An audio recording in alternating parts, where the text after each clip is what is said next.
கர்த்தர் நல்லவர். நாம் போன வாரத்தில் உபாகம புத்தகத்தை படிக்க ஆரம்பித்தோம். உபாகம புத்தகத்திலே மொத்தம் எத்தனை அதிகாரங்கள்? 34. இந்த 34 அதிகாரங்களையும் 4 பிரிவுகளாக பிரிக்கலாம் என்று சொல்லி பார்த்தோம். அந்த 4மே மோசேயினுடைய செய்திகள் தான், அவருடைய உபதேசங்கள். அதனால் இதற்கு மோசேயின் செய்தி தொகுப்புகள் அப்படின்னு கூட நம்ம இந்த புத்தகத்துக்கு பெயர் சூட்டலாம். கிரேக்க பதத்தில் உபாகமம் என்பதற்கு என்ன பெயர், என்ன பொருள்னு பார்த்தோம்? இரண்டாம் சட்டம். ஏன் அப்படின்னா மறுபடியும் எல்லாத்தையும் யாத்ராகமம், லேவியராகமம், எண்ணாகமம் இவற்றிலெல்லாம் என்ன நடந்தது, என்ன ஆண்டவர் இவர்களுக்கு போதித்தார், இதெல்லாத்தையும் கொஞ்சம் கொஞ்சம் சுருக்கமாக திரும்பவும் சொல்கிறார். அதனால் உபாகம புத்தகத்தை வாசிக்கும்போது நமக்கு நிறையா இதை முன்னாடி பார்த்துருக்கோமே, முன்னாடி வாசித்திருக்கோமே அப்படின்னு ஞாபகம் வரும்.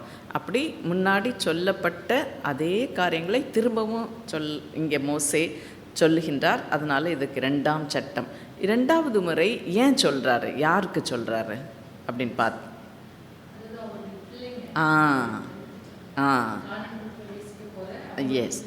எஸ் ஏன்னா கானான் தேசத்துக்கு அங்கே எகிப்திலேருந்து கிளம்பினவர்களில் எல்லாம் அந்த ஒரு சந்ததி அப்படியே மரித்து போய்விட்டது. அவர்களுடைய பிள்ளைகள், இப்போ இந்த பிள்ளைகள் சிவந்த சமுத்திரத்துடைய அனுபவம் இருக்காது, எத்தனையோ காரியங்களை இவங்க அனுபவிக்கலை, அப்போ இவங்களுக்கு தெரியாது. அதனால் அவர்களுக்காக திரும்பவும் எல்லாவற்றையும் திரும்ப சொல்கிறார். அதனால தான் நிறைய ரெப்படிஷன் மாதிரி நமக்கு இது தெரியுது. ஓகே, ஆனால் அதை கேட்கிற இந்த பிள்ளைங்களுக்கு அது ரெப்படிஷன் கிடையாது, புதிய சந்ததி இது. இவங்க முதல் முறையாக மோசேயிட்டிருந்து இதெல்லாம் கேட்டு தெரிந்து கொள்கிறாங்க, அல்லது அவங்களுக்கு ஞாபகப்படுத்துகிறார் என்று சொல்லி நம்ம சொல்லலாம். குயிக்காக நம்ம 18 அதிகாரம் பார்த்துட்டோம். ஆனால் வேகமாக ஒரு ரிவிஷன் பார்த்துட்டு 19வது அதிகாரத்துக்கு போவோம். முதல் அதிகாரத்தில் இப்போ யோர்தான் கிக்கரையிலேருந்து பேச ஆரம்பித்தார் அப்படின்னு சொல்லிட்டு முதலாவது தன்னுடைய அந்த ஜெத்ரோ பிரின்சிபிள் அதை தான் இங்கே எம்ஃபசைஸ் பண்ணி சொல்கிறாரு. எப்படி ஞானமுள்ள தலைவர்களை தெரிந்து 1000 பேருக்கு, 100 பேருக்கு, 50 பேருக்கு, 10 பேருக்கு தலைவர்களாக நான் ஏற்படுத்தினேன் அப்படிலாம் சொல்லிட்டு கடைசியாக காலேப், யோசுவா இவர்களை சொல்லி அப்படியாக இந்த முதல் அதிகாரம். 2வது அதிகாரத்தில் நீங்கள் இப்படி மலைநாட்டை சுற்றிக்கிட்டே இருந்தது போதும், வடக்கை பார்த்து நடக்க ஆரம்பிங்க அப்படின்னு சொல்லிட்டு எதெல்லாம் ஓசியை வாங்கக்கூடாது, தண்ணியை, சாப்பாடை இதெல்லாம் சொல்லி ஆண்டவர் நடத்தி வந்ததை திரும்ப இவங்களுக்கு சொல்கிறாரு.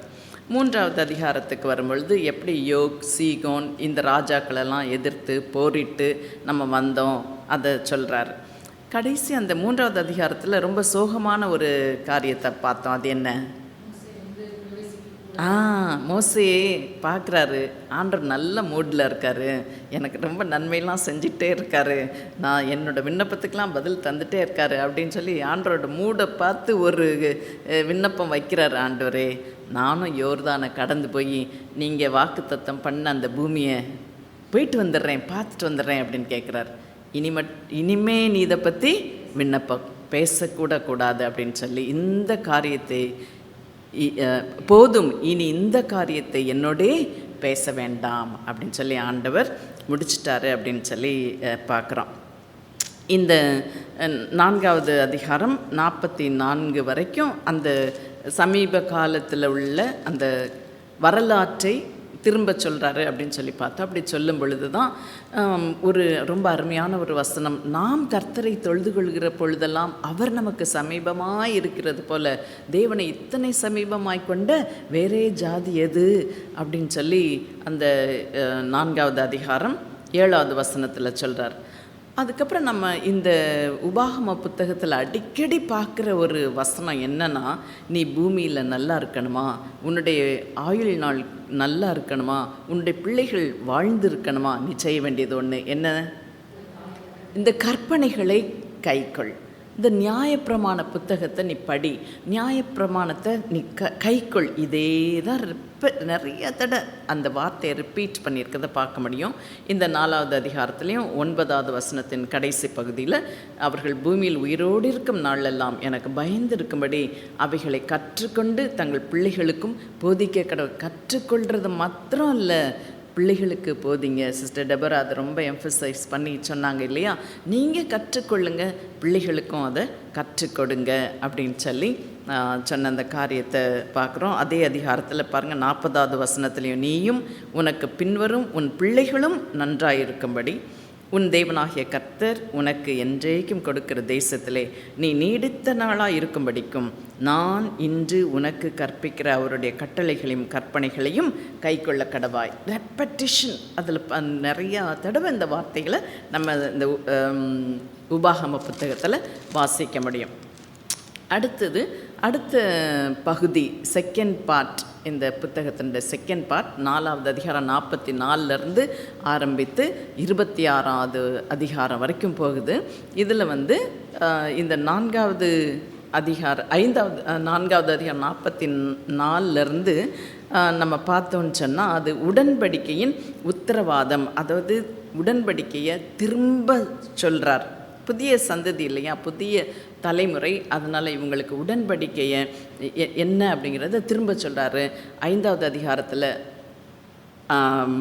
அந்த 10 கற்பனைகளை அவர் திரும்ப சொல்கிறத நம்ம பார்க்க முடியும். 5வது அதிகாரத்திலிருந்து அந்த 10 கற்பனைகளை அவர் திரும்ப சொல்கிறத பார்க்க முடியும். 6வது அதிகாரத்துக்கு வரும்பொழுது மறுபடியும் அந்த 7வது வசனத்தை வாசித்தோன்னு சொன்னால், நீ அவைகளை 6வது வசனத்திலிருந்து வாசிக்கிறேன். இன்று நான் உனக்கு கட்டளையிடுகிற இந்த வார்த்தைகள் உன் இருதயத்தில் இருக்க கடவது. நீ அவைகளை உன் பிள்ளைகளுக்கு கருத்தாய் போதித்து, நீ உன் வீட்டில் உட்கார்ந்திருக்கிற போதும், வழியில் நடக்கிற போதும், படுத்து கொள்ளுகிற போதும், எழுந்திருக்கிற போதும் அவைகளை குறித்து பேசு. பார்த்திங்களா எவ்வளவு முக்கியம்?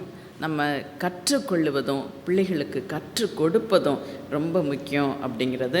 அப்புறம் மாறாவிலே தேவனை பரீட்சை பார்த்ததை குறித்து சொல்கிறாரு. அடுத்ததுக்கு நம்ம வரும்போது 7வது அதிகாரத்துலேருந்து 11வது அதிகாரம் வரைக்கும் நடைமுறை வாழ்வுக்கு வேண்டிய அறிவுரைகள் அப்படின்னு சொல்லி பார்த்தோம். கட்டளைகள், வாக்குத்தத்தங்கள், எச்சரிப்புகள், இதெல்லாம் தான் 7வது அதிகாரத்துலேருந்து 11வது அதிகாரம் வரைக்கும். 8வது அதிகாரத்தில் ஒரு முக்கியமான கருத்தை நம்ம பார்த்தோம். ஆண்டவர் ஏன் நம்மளை சில நேரம் சிறுமைப்படுத்துகிறாரு அப்படின்னு சொல்லி பார்த்தோம். அதுக்குரிய பதிலையும் பார்த்தோம். 15வது வசனத்தில், உன்னுடைய பின்னாட்களில் உனக்கு நன்மை செய்யும் பொருட்டு உன்னை சிறுமைப்படுத்தி சோதித்து, இல்லையா? எதுக்காக சிறுமைப்படுத்துகிறார், எதுக்காக சோதிக்கிறார் அப்படின்னா, பின்னாட்களில் நமக்கு நன்மை செய்யும் பொருட்டு அப்படின்னு சொல்லி பார்த்தோம். அப்புறம் 9வது அதிகாரத்துக்கு வரும்பொழுதும் அதே வாக்குத்தத்தங்கள், ஆலோசனைகள் தொடர்கிறத நம்ம பார்க்க முடியும். 10வது அதிகாரத்தில் அதே கண்டினியூ ஆகுது. 11வது அதிகாரம் வரைக்கும் அந்த சீக்ரெட் டு லாங் லைஃப் மறுபடிக்கும் 11வது அதிகாரத்தில் 18, 19 வசனங்கள் பாருங்கள். அதே தான் இதை திரும்பவும் நான் வாசிக்கிறேன். ஏன்னா இது ரொம்ப முக்கியம். மோசே இதை முக்கியப்படுத்தியிருக்கார் அப்படின்னா அது நமக்கு நிச்சயமாக முக்கியம். ஆகையால் கர்த்தர் உங்கள் பிதாக்களுக்கு கொடுப்பேன் என்று அவர்களுக்கு ஆணையிட்ட தேசத்திலே உங்கள் நாட்களும் உங்கள் பிள்ளைகளின் நாட்களும் பூமியின் மேல் வானம் இருக்கும் நாட்களைப் போல அநேகமாய் இருக்கும்படிக்கு நீங்கள் என் வார்த்தைகளை உங்கள் இருதயத்திலும் உங்கள் ஆத்மாவிலும் பதித்து அவைகளை உங்கள் கையின் மேல் அடையாளமாக கட்டி உங்கள் கண்களின் நடுவே ஞாபகக்குறியாக வைத்து அவைகளை உங்கள் பிள்ளைகளுக்கு உபதேசித்து நீங்கள் வீட்டில் உட்கார்ந்திருக்கிற போதும், வழியிலே நடக்கிற போதும், படுத்து கொள்ளுகிற போதும், எழுந்திருக்கிற போதும் அவைகளை குறித்து பேசுவீர்களாக. அப்போ நான் இந்த வசனத்தெலாம் திரும்ப வாசிக்கும்போது யோசித்தேன், நம்மளும் சில நேரம் பிரசங்கத்தில் சொன்னதே தானே சொல்கிறோம். பரவாயில்ல, மோசையும் அதே தான் செஞ்சுருக்காரு. ஒரு ஜனங்களுக்கு எப்படி இருந்துச்சுன்னு தெரியல. ஜனங்கள் ஒரு என்ன மோசைக்கு வேறு வேலையே இல்லையா, சொன்னதே சொல்கிறாருன்னு நினச்சாங்களா என்னன்னு தெரியல. நீங்களாம் அப்படி நினைக்க மாட்டீங்க, நல்ல பிள்ளைங்க. ஓகே சொன்னதையே திரும்ப சொல்கிறாரு அப்படிங்கிறத.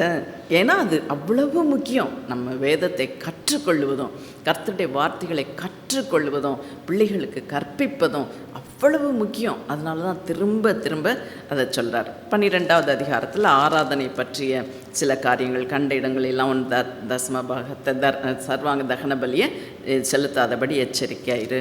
13வது அதிகாரத்துக்கு வரும்போது கள்ள தீர்க்கதரிசிகளை குறித்து நீ பயப்படாத, அவங்க செய்கிற அற்புதங்கள் அடையாளங்கள்லாம் ஒருவேளை உண்மையாகவே நடக்கிற மாதிரி இருந்தால் கூட அது நிமித்தம் அவங்க சொல்கிற அந்நிய தேவர்களை நீ வழிபட்டு விட வேண்டாம், ஜாக்கிரதையாயிரு அப்படின்னு சொல்லி சொல்கிறாரு. 15வது அதிகாரத்துக்கு வரும்போது நம்ம என்ன ஆகாரத்தை புசிக்கலாம், புசிக்கக்கூடாது, எந்த பறவைகள் எந்த மிருகங்கள் அதெல்லாம் சொல்கிறார். 15வது அதிகாரத்துக்கு வரும்போது இன்னொரு முக்கியமான காரியம் விடுதலை. எதுலெல்லாம் விடுதலை அப்படின்னா, ஒருத்தருக்கு கடன் கொடுத்தா 7 வருஷம் அவனுக்கு செலுத்த முடியலன்னா 7வது வருஷத்தில் அவன் மன்னிச்சிரு, விட்டுரு, திரும்ப அந்த கடனை கேட்காத. அவன் ஏன் 7 வருஷம் கொடுக்காமல் இருக்கான், முடியலை, அதனால் திரும்ப அவன்கிட்ட கேட்காத அப்படின்லாம் சொல்லி சொல்கிறாரு.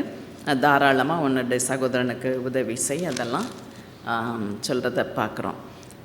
16வது அதிகாரத்தில் பஸ்கா பண்டிகை. ஏன்னா இந்த பிள்ளைங்களுக்கு தெரியாது, இந்த பிள்ளைங்க புதிய சந்ததிக்கு பஸ்கா பண்டிகையை ஆசரிக்கிறதுடைய முக்கியத்துவம் இந்த பிள்ளைங்களுக்கு தெரியாதனால திரும்ப சொல்கிறார். 17வது அதிகாரத்துக்கு வரும் பொழுது ஆண்டவருக்கு கொடுக்குற காணிக்கை நீ பழுதும் அவலட்சணமான எதையும் கொண்டு போய் நீ ஆண்டவருக்கு செலுத்திடாத அப்படின்னு சொல்கிறாரு. அதில் நம்ம முக்கியமான ஒரு காரியத்தை டுவர்ட்ஸ் தி எண்ட் பார்த்தோம். 17வது அதிகாரத்தில் ராஜாவை ஒருத்தன் அபிஷேகம் பண்ணப்படுறான் அப்படின்னா அவன் நீதி நியாயத்தோடு ஆளுகை செய்யணும் அப்படின்னா அவனுக்கு கட்டாய நியாயப்பிரமாணம் தேவை. அப்போ அவன் என்ன செய்யணுமா, ஆசாரியன்கிட்ட போய் லேவியர்கிட்ட போய் அவங்கக்கிட்ட மட்டும்தான் ஒரு காப்பி இருக்கும், அதை வாங்கி ஜெராக்ஸ் எடுத்து அவன் வச்சுக்கணும். இல்லையா, நம்ம இப்போ ஒருவேளை ஜெராக்ஸிங் மெஷின் இருந்தால் ஜெராக்ஸ் எடுக்க சொல்லியிருப்பார், ஆனால் அங்கே கிடையாது. அதனால் என்ன சொல்கிறாரு, நீ அதை வாங்கி உன் கையால் அவ்வளோத்தையும் எழுதி உனக்குன்னு ஒரு பிரதியை வச்சுக்கோ. அப்படின்னா ஒவ்வொருத்தருக்கும் ஒரு பைபிள் தேவை அப்படிங்கிறது இந்த வார்த்தையிலேருந்து முக்கியம் அப்படின்னு சொல்லி நம்ம பார்த்தோம். ஓகே, 18வது அதிகாரத்துலேயும் அந்த தீர்க்கதரிசி யார் உண்மையான தீர்க்கதரிசி, யார் கள்ள தீர்க்கதரிசி, யார் சொல்கிற வார்த்தை கர்த்தருடைய வார்த்தை, இப்படிலாம் உனக்கு கேள்வி வந்துச்சு அப்படின்னா அதுக்கு ஆன்சர், ஒரு தீர்க்கதரிசி சொன்ன காரியம் நடக்காமல் போயிட்டுன்னு சொன்னால் அவன் உண்மையான தீர்க்கதரிசி அல்ல அப்படின்னு சொல்லி இது வரைக்கும் நம்ம பார்த்தோம் போன வாரத்தில். ஓகே, இந்த வாரம் 19வது அதிகாரத்திலேருந்து பார்ப்போம்.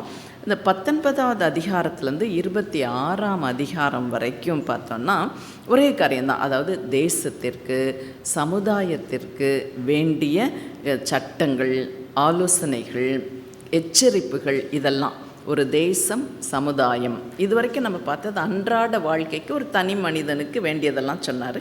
இப்போ ஒரு தேசத்துக்கு, ஒரு சமுதாயத்துக்கு, ஒரு கம்யூனிட்டி லிவிங்க்கு என்னெல்லாம் தேவை அப்படின்னு சொல்லி, அப்போ இது முதலாவது இந்த 19வது அதிகாரத்தில் ஒரு 3 பட்டணங்களை நீ உன்னுடைய இடத்துல பிரித்து வைக்கணும் அப்படின்னு சொல்கிறாரு. இந்த பட்டணத்தை குறித்து நம்ம ஏற்கனவே வாசித்திருக்கோம். இதுக்கு என்ன பேர் இந்த பட்டணங்களுக்கு? அடைக்கல பட்டணம். அடைக்கல பட்டணம், அதாவது தெரியாமல் யாரையோ கொன்னுட்டான், தெரியாமல் தவறு செய்தவன் தப்பி சென்று அங்கே அடைக்கலம் புகுந்துக்கலாம் அப்படின்னு சொல்லி அந்த அடைக்கல பட்டணத்தை கட்டுறதுடைய அவசியத்தை இங்கே சொல்கிறாரு. 20வது அதிகாரத்துக்கு வரும்போது நீ சில நேரங்களில் உன்னுடைய சத்துருக்களோட யுத்தம் பண்ண வேண்டியிருக்கும். அது அப்படி தானே போய் சுதந்திரிக்க முடியும் இவங்க, இல்லையா? அப்படி யுத்தம் பண்ண போகும்போது உன்னுடைய இருதயம் துவள வேண்டாம். 3வது வசனத்தின் 2வது பகுதியில் உங்கள் இருதயம் துவள வேண்டாம், நீங்கள் அவர்களை பார்த்து பயப்படவும் கலங்கவும் தத்தளிக்கவும் வேண்டாம். ஏன் அப்படின்னா அடுத்த வசனம் சொல்லுது, உங்களுக்காக உங்கள் சத்துருக்களோடே யுத்தம் பண்ணவும் உங்களை ரட்சிக்கவும் உங்களோடே கூட போகிறவர் உங்கள் தேவனாகிய கர்த்தர் என்று சொல்ல வேண்டும். அதுதான் ரகசியம். யாரையும் பார்த்து நம்ம பயப்பட வேண்டாம். நமக்கு எதிராக யுத்தம் பண்ண வருகிற சத்துருக்களை குறித்து நம்ம பயப்பட வேண்டாம். ஏன்னு சொன்னால் நம்மோடே கூட போகிறவர் நம்முடைய தேவனாகிய கர்த்தர். ரொம்ப அருமையான ஒரு வார்த்தை. அப்போ யுத்தத்துக்கு யாரெல்லாம் போகலாம், போகக்கூடாது போகலாங்கிறத விட போகக்கூடாது அப்படின்னு ஒரு லிஸ்ட்டை தராரு. அது ரொம்ப ஹியூமேனாக இருந்தது எனக்கு அதை வாசிக்கும்போது. என்ன சொல்கிறாரு, நீ ஒரு புதுசாக வீடை கட்டியிருக்க, ஆனால் இன்னும் பிரதிஷ்டை பண்ணலையா, நீ போக வேண்டாம். அப்படிப்பட்டவன் யுத்தத்துக்கு போக வேண்டாம், அவன் இருந்து வீடை பிரதிஷ்டை பண்ணட்டும். திராட்சை தோட்டத்தை நட்டுருக்க, ஆனால் அதன் பழத்தை இதுவரைக்கும் நீ புசிக்கலையா, stay back, eat the fruit of your labour. Okay, ஒரு பெண்ணை நீ நிச்சயம் பண்ணியிருக்க, ஆனால் கல்யாணம் பண்ணலையா, ஸ்டே பேக், மேரி ஹர் அப்படின்னு சொல்லிட்டு இன்னும் ஒரு சிலர் போக வேண்டான்னு சொல்கிறாரு. பயங்காலியும் திடனற்றவர்களும் யுத்தத்துக்கு போக வேண்டாம். ஏன்னா இவங்க பயந்துருக்கிறது போதாது, மற்றவங்க மற்றவங்களையும் பயங்காட்டி சோர்ந்து போக பண்ணிடுவாங்க. அதனால் பயங்காலியும் திடனற்றவர்களும் யுத்தத்துக்கு போக வேண்டாம் அப்படின்னு சொல்கிறார். நீ யுத்தத்துக்கு போகும்போதல்ல சமாதானத்தை கூறு. அவங்க ஓகே உன்னை அக்செப்ட் பண்ணிக்கிட்டாங்கன்னா பிரச்சனை இல்லை. அப்படி இல்லைன்னா நீ யுத்தம் பண்ண தான் வேண்டியிருக்கோம். காலில் உள்ள தூசியை உதறிடு அப்படிலாம் ஆண்டு இதில் இன்னொரு ரொம்ப முக்கியமான என்விரான்மெண்டல் இஷ்யூக்கு ஏற்ற ஒரு வார்த்தையை டுவர்ட்ஸ் தி எண்ட் 19வது வசனத்தில் சொல்கிறார். அப்படி நீ ராஜ்யங்களை ஜெயிக்கும்போது மரங்களை வெட்டாதங்கிறார். மரங்களை அழித்து போடாத. ஏன்னு சொன்னால் அந்த 19வது வசனத்தை வாசிக்கிறேன். நீ ஒரு பட்டணத்தின் மேல் யுத்தம் பண்ணி அதை பிடிக்க அநேக நாள் அதை முற்றுகை போட்டு இருக்கும்போது நீ கோடரியை ஓங்கி அதன் மரங்களை வெட்டி சேதம் பண்ணாயாக. அவைகளின் கனியை நீ புசிக்கலாமே, ஆகையால் உனக்கு கொத்தளத்திற்கு உதவும் என்று அவைகளை வெட்டாயாக. வெளியின் விருட்சங்கள் மனுஷனுடைய ஜீவனத்துக்கு ஏதுவானவைகள். இப்போ டீஃபாரஸ்ட்ரேஷனை பற்றி எல்லாம் எழுதியிருப்பீங்க நீங்கள் ஸ்கூலில் படிக்கும்போது இல்லையா? மரங்களை ஏன் அழிக்கக்கூடாது, காடுகளை அழிக்கக்கூடாது, டீஃபாரஸ்ட்ரேஷன் பற்றி எழுதியிருப்பீங்கல்ல. இனிமேல் அப்படி எப்போதாவது ஒரு சான்ஸ் எழுத ஆரம்பித்தா, ஆயிரம் ஆண்டுக்கு முன்னாடி மோசே இதை தான் எங்களுக்கு சொல்லி கொடுத்துருக்காரு பைபிள்னு சொல்லி இந்த வசனத்தை நீங்கள் கோட் பண்ணலாம். Okay, S, okay. 21வது அதிகாரத்துக்கு வரும்போது, ஒருவேளை யாராவது மர்டரை பண்ணி ரோட்டில் கிடக்காங்க, ஆனால் அவங்கள மர்டர் பண்ணது யார் அப்படின்னு தெரியல அப்படின்னா, நீங்கள் ஒரு கிடாரியை எடுத்துகிட்டு போய் அதன் தலையை வெட்டி கையை கழுவிடுங்க. இந்த இரத்தப்பழிக்கு நாங்கள் உடந்தை அல்ல, நாங்கள் இல்லை, இந்த இரத்தப்பழி எங்கள் மேலே சுமர முடியாது அப்படின்னு சொல்லி. அதுக்கப்புறம் தொடர்ந்து பார்த்தோன்னு சொன்னால்,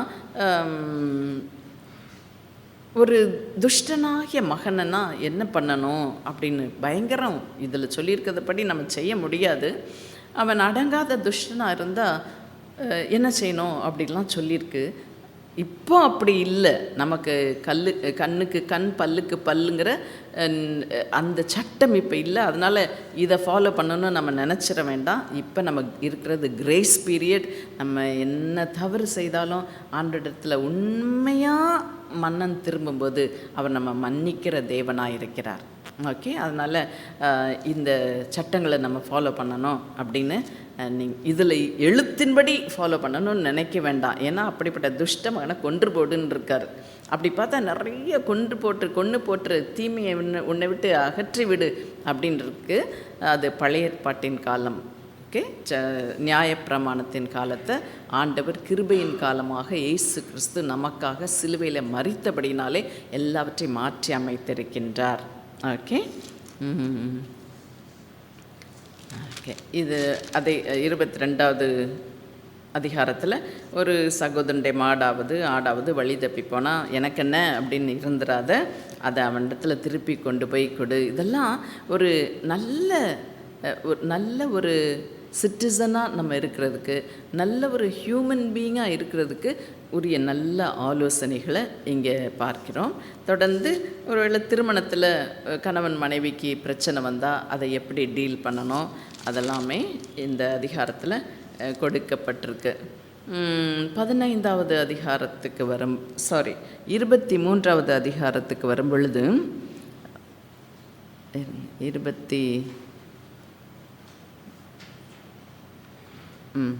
23ஆம் அதிகாரத்தில் பார்த்திங்கன்னா, அங்கே இந்த மோவாபியருக்கு மட்டும் நீ அவங்களோட சமாதானத்தை நாடாத அப்படின்னா, அவங்க கூட போய் எப்படியாவது சமாதானம் ஆகணும் அப்படின்னு நினைக்காத.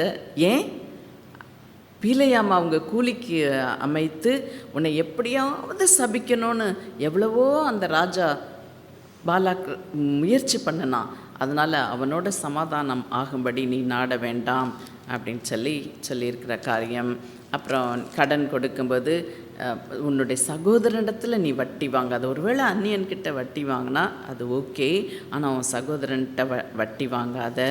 உனக்கு கர்த்தருக்குன்னு ஒரு பொருத்தனை பண்ணிட்டா அதை நீ செலுத்த தாமதம் செய்யாதே. அதெல்லாம் இந்த 23வது. 24வது அதிகாரத்தில் அதே போல தான் ரொம்ப ஒரு ஹியூமன் கன்சர்னோடு ஆண்டு சொல்கிற ஒரு வார்த்தை.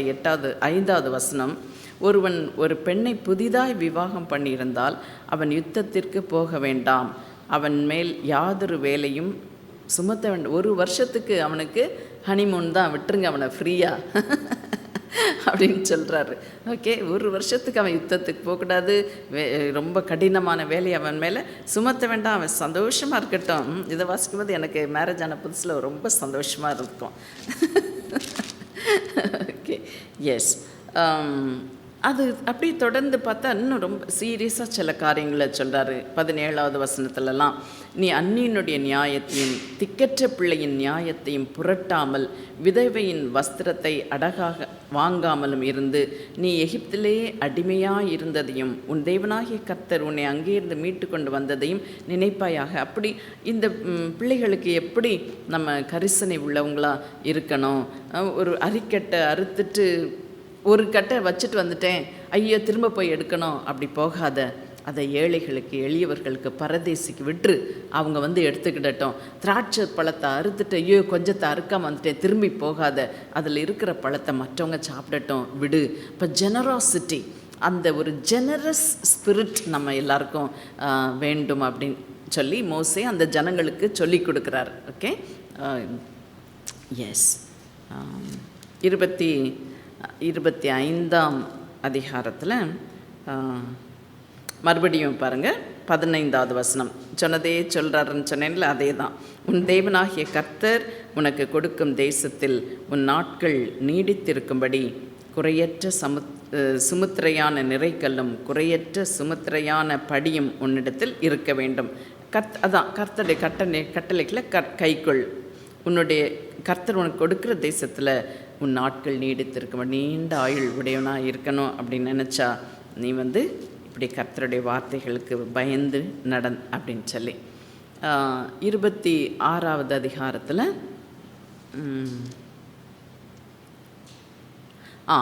இதில் வந்து தசம பாகத்தை குறித்து, அதாவது நீ புதுசாக போகிற உன்னுடைய தேசத்தில் உன்னுடைய நிலத்தை நீ பயிரிடுவா இல்லையா, அப்போ உனக்கு கிடைக்கிற முதற்கனியை கூடையில் வச்சு எடுத்துகிட்டு வந்து ஆசாரியன் இடத்துல போய் நீ போய் கொண்டு கொடுக்கணும் அப்படின்னு சொல்கிறாரு. ஓகே, அதை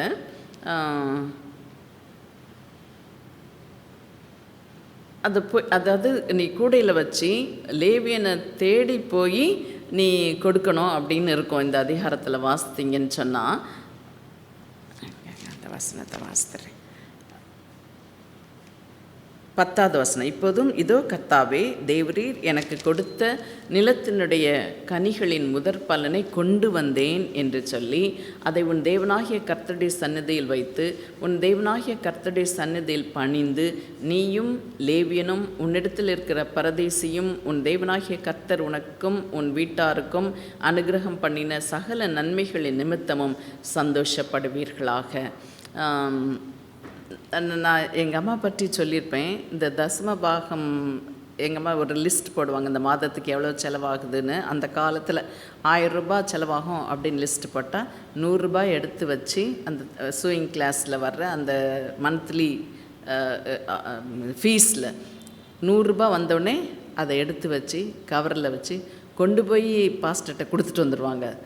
அப்போ நான் ஏமா இப்படி செய்கிறீங்க, சண்டே போகிறப்ப கொடுத்துக்கலாம்ல அப்படின்னு சொல்லுவேன்.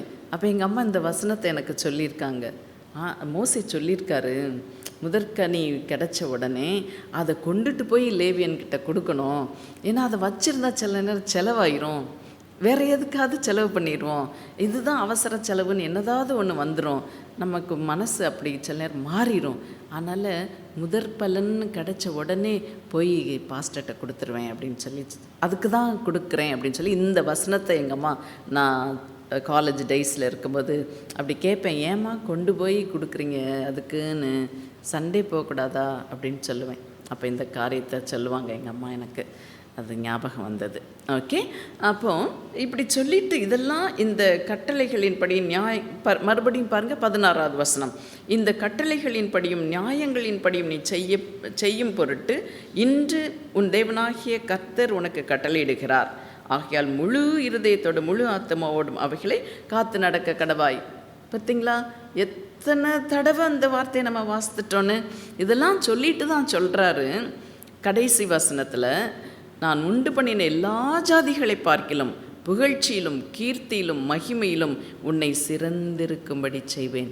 நம்ம இந்த பாட்டை அடிக்கடி சொல்லுவோம், ஆண்டவரே நீங்கள் புகழ்ச்சியிலும் கீர்த்தியிலும் மகிமையிலும் என்னை சிறந்திருக்கும்படி செய்வேன்னு சொல்லியிருக்கீங்களே அப்படின்றத நம்ம நிறையா நேரம் இந்த வசனத்தை சொல்லி ஜெபம் பண்ணுவோம். ஆனால் அதுக்கு முன்னாடி என்ன சொல்லியிருக்குன்னு பார்த்தீங்களா, அதையும் கொஞ்சம் வாசிக்கணும். அதுதான் ஓகே. சரி, இப்போ 27வது அதிகாரத்திலேருந்து 30வது அதிகாரம் வரைக்கும் 3வது பகுதியை நம்ம பிரித்து கொள்ளலாம். அது என்னென்னா உடன்படிக்கையை புதுப்பித்தல். ஓகே, இன்னொரு தடவை மறுபடியும் அந்த நியூ ஜெனரேஷனுக்கு அந்த உடன்படிக்கையை குறித்து சொல்கிறாரு. உடன்படிக்கை அப்படின்னா கீழ்ப்படிதலுக்குள்ள ஆசீர்வாதமும் கீழ்ப்படியாமைக்குள்ள சாபமும் பற்றி இந்த அதிகமாக இந்த போர்ஷனில் 27வது அதிகாரத்துலேருந்து 30வது அதிகாரம் வரைக்கும் சொல்லப்பட்டிருக்கதை பார்க்கலாம்.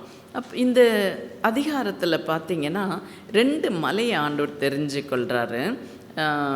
ஒன்று கெர்சீம் மலை, இன்னொன்று ஏபால். இப்போ இந்த கெர்சீம் மலையில் யாக்கோபுடைய மனைவி ராகேல், லேயாள் இவங்களுக்கு பிறந்த பிள்ளைகளை இங்கே நிறுத்தி வைக்கிறாரு. அடிமை பெண்களுக்கு பிறந்த பிள்ளைகளை இந்த ஏபால் மலையில் நிறுத்தி வைக்கிறார். ஆனால் இந்த 12வது வசனத்தில் பார்த்தா ரூபன் மிஸ்ஸிங். ரூபன் தானே முதல் பேரானவன் இல்லையா? லேயாளுக்கு பிறந்த யாக்கோபுடைய முதல் பேரானவன் ரூபன். அவன் பேரை காணுமே அப்படின்னு தேடினா அது ஏபால் மலையில் வந்து நிற்கிது. ஏன்? அவன் செய்த தவறு, தன்னுடைய தகப்பனுக்கு அவன் செய்த துரோகம், அது நிமித்தம் பாருங்க அவன் சேஷ்ட புத்திர பாகத்தை இழந்து போனான். அது நிமித்தம் பாருங்க பிறருக்கு ஆசீர்வதிக்கக்கூடிய அந்த ஆசீர்வாத எவ்வளோ பெரிய மேன்மையான ஒரு காரியம். அங்கே நிற்கிறதுக்கு பதிலாக அங்கே ஏபால் மலையில் போய் நின்று சாபத்தை கூறுறவனாக மாறிட்டான். அப்போது பெற்றோருக்கு கனம் பண்ணி பெற்றோரை ரெஸ்பெக்ட் பண்ணி அவங்களுக்கு கீழ்ப்படுகிறது எவ்வளவு முக்கியம் அப்படிங்கிறத இந்த காரியத்தை உண்மையாகவே ஏன் ரூபனை காணோம், ஏன் ரூபனுடைய பேர் இங்கே இருக்குது அப்படின்னு பார்த்தோன்னா அதுதான் காரணம். அவன் தகப்பனை ரெஸ்பெக்ட் பண்ணாத ஒரு காரியத்தை, தவறான காரியத்தை செய்தான். அதை நிமித்த சேஷ்ட புத்திர பாகத்தை அவன் இழந்து போயிட்டான். அதுக்குரிய ஆசீர்வாதத்தையும் இழந்து போயிட்டான். அதான் 16வது வசனத்தில் வாசிக்கிறோம், தன் தகப்பனையும் தன் தாயையும் தூஷிக்கிறவன் சபிக்கப்பட்டவன் என்பார்களாக ஜனங்கள் எல்லாரும் ஆமேன் என்று சொல்ல கடவர்கள். இப்போ ஒரு நாளும் எந்த காரியத்தை குறித்தும் எவ்வளவு கோபம் வந்தாலும் பிள்ளைகள் என்ன செய்யக்கூடாது, தாய் தகப்பனை சபிச்சிடக்கூடாது. அவங்க மனசு நோகிற மாதிரி கடினமான காரியத்தை பேசிடவே கூடாது. அது நமக்கு மிகுந்த சாபமாக இருக்கும். நிஜமாக சொல்கிறேன், நான் எங்கள் அம்மாவுக்கு ரொம்ப கீழ்ப்படிஞ்சு நடப்பேன். ஆனால் ஒரு நாள் நிறைய கதை இவங்களுக்கு சொல்லியிருக்கேன். எங்கள் அம்மா என்னை விட்டுட்டு விருதுநகர் போக வேண்டியிருந்தது. அப்போ எங்கள் அம்மா சொன்னாங்க, ஒரு புது சாரீ வாங்கி அதுக்குரியதெல்லாம் ரெடியாக வச்சுருந்தாங்க. எங்கள் அம்மா போகிறப்ப சொல்லிட்டு போனாங்க, இந்த சாரீ இன்றைக்கி உடுத்தாத சுகமா, நான் பார்க்கணும் நீ உடுத்துறத, அதனால் நான் வந்த பிறகு உடுத்து அப்படின்னாங்க. ஆனால் எனக்கு திருங்குது, புது சாரீ வாங்கின உடனே போடணும்னு ஆசையாக இருக்கும்ல. அதனால் சரி அம்மாவை எப்படியா சொல்லி ஏமாற்றிக்கலாம், அம்மா ரொம்ப ஆசையாக இருந்துச்சுன்னு சொன்னால் அம்மா சரின்னு சொல்லிடுவாங்க. அவ்வளோதானே செய்வாங்க அம்மா. அம்மா மனசு இழகுன மனசு இல்லையா? பிள்ளை மனம் கல், பெத்த மனம் பித்து. அப்படின்னு சொல்லுவாங்க. அப்போ நான் நினைக்கிறேன் மனசில், அம்மா தானே என்னதான் சொன்னால் சரின்னு கேட்டுக்கிடுவாங்க அப்படின்னு சொல்லிட்டு அந்த புது சாரியை உடுத்திட்டு சைக்கிளில் ரொம்ப ஸ்டைலாக போனேன். கொஞ்சம் தூரம் தான் போய் எப்போவும் ஓட்டுற சைக்கிள் தான், எப்போவும் சாரி போட்டுட்டு தான் சைக்கிளில் போவேன். அன்றைக்கி காலேஜுக்கு ஓட்டிகிட்டு போகும்போதே சர்ன்னு போய் சைக்கிள் அப்படியே சாரி சிக்கிருச்சு. அடுத்த ஒரு பெடல் இப்படி அமுக்க முடியாத அளவு சிக்கிருச்சு, எல்லாம் கிழிஞ்சு போச்சு. அதோடே போ காலேஜுக்கு, அப்புறம் திரும்பி வா, அம்மாட்ட வந்து மன்னிப்பு கேளு. இப்படிலாம் எத்தனையோ கதை நான் சொல்ல முடியும். அப்பப்போ எங்கள் அம்மாவுக்கு கீழ்ப்படியாமல் எங்கள் அம்மா மனசை நோக பண்ணும்போதெல்லாம் ஏதாவது ஒரு அடி நிச்சயமாக கொடுப்பார். அதனால் பிள்ளைகள் ஒரு நாளும் தாய் தகப்பன் மனசை நோக பண்ண வேண்டாம். வசனமும் நமக்கு அதை தான் கற்றுத்தருகிறது. இந்த உபாகமத்தில் ரொம்ப முக்கியமான சாப்டர்னால் எது? 28 அடுத்த சாப்டர். ஏன்னா 28வது அதிகாரம், அதில் தான் பிளெஸ்ஸிங்கும் கர்சஸும் சேர்ந்து அந்த முழு புத்தகத்தினுடைய ஒரு அடக்கம் அப்படின்னு சொல்லலாம். முழு புத்தகத்தில் என்ன சொல்லணும்னு நினச்சாரோ அதெல்லாம் அந்த 28வது அதிகாரத்தில் சொல்லி முடிச்சிட்டாரு. பாருங்கள், இந்த அதிகாரத்தில் மொத்தம் 68 வசனங்கள். இதில் 14 வசனங்கள் தான் ஆசீர்வாதத்துக்குரியதாக இருக்குது. மீதி 54 வசனம் சாபத்தை குறித்ததாக இருக்குது. இங்கே 28வது அதிகாரத்தில், இன்று நான் உனக்கு விதிக்கிற உன் தேவனாகிய கர்த்தருடைய கட்டளைகளின் படியெல்லாம் செய்ய நீ கவனமாய் இருக்கும்படிக்கு அவர் சத்தத்திற்கு உண்மையாய் செவி கொடுப்பாயானால் உன் தேவனாகிய கர்த்தர் பூமியில் உள்ள சகல ஜாதிகளிலும் உன்னை மேன்மையாக வைப்பார். அப்போ இந்த கற்பனைகளின் படி நம்ம செய்ய கவனமாக இருக்கும் பொழுது 14ஆம் வசனம் வரைக்கும் சொல்லப்பட்ட அந்த 14வது வசனத்தையும் வாசித்துறேன். இன்று நான் உனக்கு விதிக்கிற உன் தேவனாகிய கர்த்தரின் கட்டளைகளை கை கொள்ளவும் அவைகளின்படி நடக்கவும் அவைகளுக்கு செவி கொடுத்து வந்தால் கர்த்தர் உன்னை வாலாக்காமல் தலையாக்குவார், நீ கீழாகாமல் மேலாவாய் அப்படின்னு சொல்லி முடிக்கிறார். அதுக்கு இடையில் உள்ள அவ்வளோ அருமையான ஆசீர்வாதமான வார்த்தைகள். ஆனால் அதற்கு பிறகு 15வது வசனத்தில், நீ இதுக்கு செவி கொடாதே போவாயாகில் இப்பொழுது சொல்லப்படும் சாபங்களெல்லாம் உன்மேல் அதை வாசிக்க கூட எனக்கு பயமாக இருக்கும். ஏன்னா அவ்வளவு பயங்கரமான சாபங்கள். இப்போ இந்த முழு புத்தகத்துலேயும் ரொம்ப முக்கியமான சாப்டர் 28. இது முழு புத்தகத்தையும் உங்களுக்கு வாசிக்க முன்னாடி இந்த 28வது அதிகாரத்தை வாசித்துட்டிங்கன்னு சொன்னால் மீதி உள்ளதெல்லாம் நல்லா இன்னும் புரியும். ஏன் மோசே இதெல்லாம் சொல்கிறாரு, திரும்ப திரும்ப ஏன் சொல்கிறாரு அப்படிங்கிறத நம்ம புரிந்து கொள்ள முடியும். 28வது அதிகாரம் 29வது அதிகாரத்தில் இன்னும் இந்த உடன்படிக்கையை மோவாபின் தேசத்தில் அந்த ஜனங்களுக்கு திரும்ப சொல்கிறார். பழைய கதையவே தான் திரும்ப சொல்கிறார். 40 வருஷம் வனாந்தரத்தில் அலைஞ்சு திரிஞ்சோம், ஆனால் உங்களுடைய வஸ்திரங்கள் பழையதாக போகலை, உங்களுடைய செருப்பு தேஞ்சி போகலை, நீங்கள் திராட்சை ரசம் குடிக்கலை, மதுபானம் பண்ணலை, எப்படி ஆண்டவர் உங்களை போஷித்தார் அப்படின்னு சொல்லிட்டு எப்படி ஆண்டவர் உங்களை தூக்கி சுமந்தார் இதெல்லாம் சொல்லிக்கிட்டே வராரு. ஏற்கனவே சொன்னது தான். ஓகே, 30வது அதிகாரத்துக்கு வரும்போது மறுபடியும் அதே வார்த்தை, நான் அதே வார்த்தையை திரும்பவும் வாசிக்கிறேன். நீ தவறு செஞ்சிட்ட, சரி அப்போ கில்ட்டியாகவே நீ இருக்க வேண்டாம், நீ மனம் திரும்பி ஆண்டவருக்கு கிட்ட திரும்ப வரும்போது நான் என்ன செய்வேன் பாருங்கள். அவர் இரக்கமுள்ள தேவன். மோசே கூட கொஞ்சம் கடினமானவர்னு கூட வச்சுக்கலாம், ஆனால் தேவன் இரக்கமுள்ளவர்.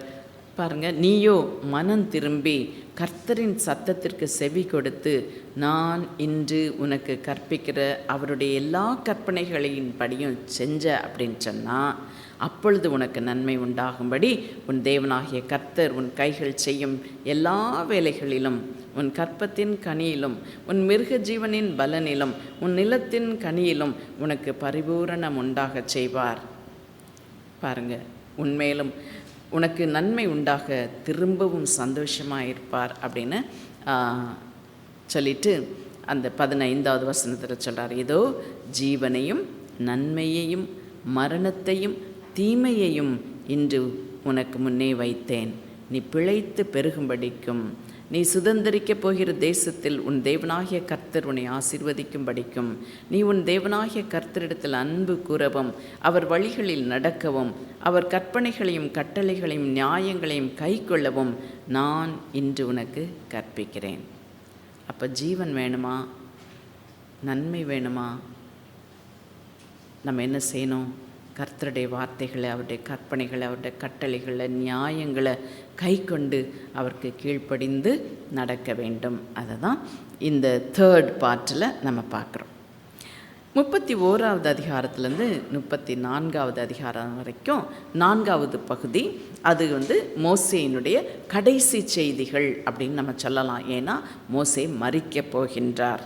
ஓகே, அப்போ மோசே சொல்கிறார், ஓப்பனாக சொல்கிறார் ஜனங்களை பார்த்து, நான் இந்த யோர்தானை கடந்து போவது இல்லை அப்படி ஆண்டவர் எனக்கு சொல்லிட்டார். வாக்குத்தத்தம் பண்ணின அந்த பூமிக்கு நான் யோர்தானை கடந்து அங்கே வர முடியாது அப்படின்னு சொல்லிட்டாரு அப்படின்னு ஒரே துக்க பாட்டு பாடலை.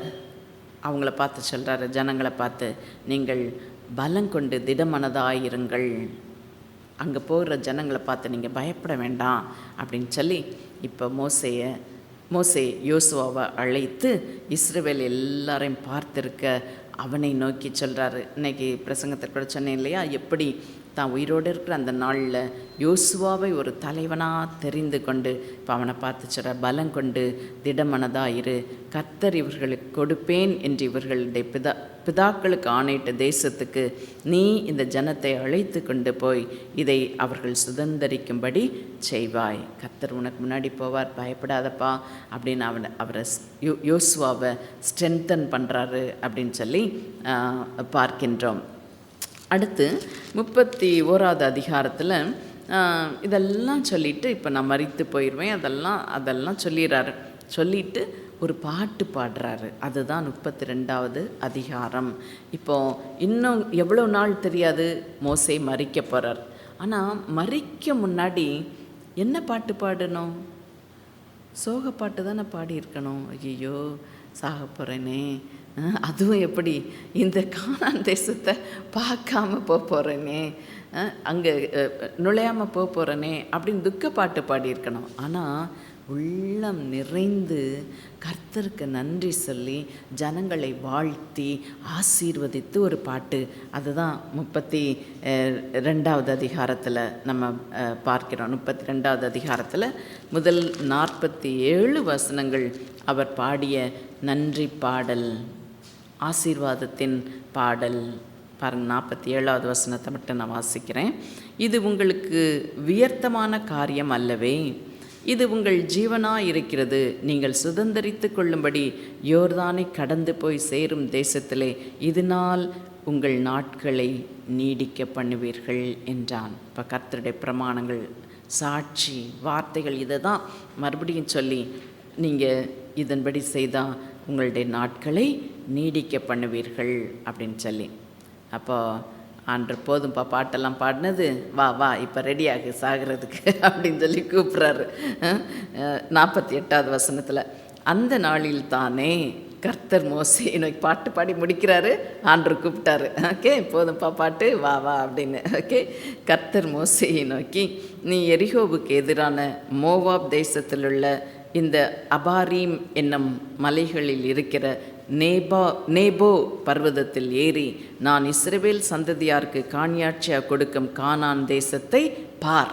மலை உச்சில அங்கே ஏறி நான் ஜனங்களுக்கு கொடுக்க போயிருந்த கானான் தேசத்தை பார் அப்படின்னு சொல்லி சொல்கிறாரு. இப்போது ஆரோன் மரித்தது போல் நீயும் மரிக்க போகிற, அதனால் அந்த பர்வதத்தில் ஏறு அப்படின்னு சொல்லிட்டார். ஏறும்போது ஆரோன் மரித்தது போல் நீ நான் நினச்சேன், ஒருவேளை ஆண்டு என்னை பார்த்து இப்படி சொல்லியிருந்தாருன்னா அந்த பர்வதத்துக்கே ஏறி இருக்க மாட்டேன், ஏறினா தானே வம்பு, அங்கே மரித்துருவேன்னு சொன்னார். ஆனால் பாருங்கள், இந்த மோசேயினுடைய கீழ்ப்படிதல் மரண பரியந்தம் கீழ்ப்படிந்தார். எப்படி இயேசு சிலுவையின் மரண பரியந்தம் தன்னுடைய பிதாவின் சித்தம் செய்ய அது எவ்வளவு பெயின்ஃபுல்லாக இருந்தால் கூட கீழ்ப்படிந்தாரோ, மோசே அதே போல் it's a very painful death. நான் நிச்சயமாக சொல்கிறேன், என்னதான் இருந்தாலும் மோசேண்ட ஹார்ட் ஆஃப் ஹார்ட்ஸில் எவ்வளோ பாடுபட்டேன், எவ்வளோ கஷ்டப்பட்டு இந்த ஜனங்களை வழி நடத்தி வந்தேன். நான் செஞ்ச ஒரு தவறுக்காக இவ்வளோ பெரிய தண்டனை, இந்த கானான் தேசத்தை சுதந்திரிக்க முடியாதபடி ஆண்டவர் செஞ்சிட்டாரே. மனசில் ரொம்ப வேதனையாக தான் இருந்திருக்கும். Very painful death, but still he submitted himself until that humiliating death. அதுதான் ரொம்ப ஆச்சரியமான காரியம் மோசேக்கிட்ட. போராடவே இல்லை. ஒரு தடவை கேட்டு பார்த்தாரு, இனிமேல் அதை பற்றி பேசாத அப்படின்னு சொன்னோன்னே அதுக்கப்புறம் மோசே ஆண்டவரோட போராடவே இல்லை. ஓகே, அப்பவும் அடுத்த வசனம் பாருங்கள். தேவனுடைய மனுஷனாகிய மோசே தான் மரணம் அடையும் முன்னே இஸ்ரவேல் புத்திரரை ஆசீர்வதித்த ஆசீர்வாதமாவது. மறுபடியும் இப்போ மறிக்க போகிறோம் தெரியும், அது எவ்வளவு பெயின்ஃபுல் டெத்துங்கிறதும் தெரியும். அந்த நேரத்தில் கூட ஜனங்களை மனதார ஆசீர்வதிக்கின்றார். ஒவ்வொரு கோத்திரத்தாரையும் பேர் சொல்லி சொல்லி அழைத்து ஆசீர்வதிக்கிறார். அதில் யோசேப்பை குறித்து சொன்ன ஒரு வார்த்தை, தன் சகோதரரிலே விசேஷித்தவனுடைய உச்சந்தலையின் மேல் வருவதாக. He is the prince among his brothers. யோசேப்புக்கு அப்படி ஒரு ஸ்பெஷலாக சொல்கிறதையும் நம்ம பார்க்க முடியும். ஓகே, கடைசியாக இஸ்ரவேலே நீ பாக்கியவான், கர்த்தரால் ரட்சிக்கப்பட்ட ஜனமே, உனக்கு ஒப்பானவன் யார்? உனக்கு சகாயம் செய்யும் கேடகமும் உனக்கு மகிமை பொருந்திய பட்டயமும் அவரே.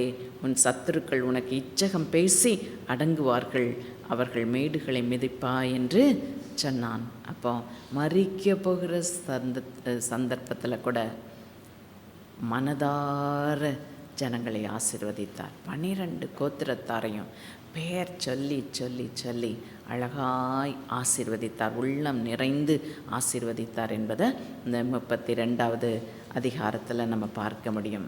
34வது அதிகாரத்தில் மோசேனுடைய மரணம், அவருடைய அடக்கத்தை குறித்து பார்க்கின்றோம். ஆசீர்வதித்த பிறகு இப்போ கர்த்தர் சொன்னபடியே கீழ்ப்படிந்து மோசே மோவாபின் சமனான வெளிகளிலிருந்து எரிகோவுக்கு எதிரான நேபோ மலையில் இருக்கும் பிஸ்காவின் கொடுமுடியில் ஏறினான்.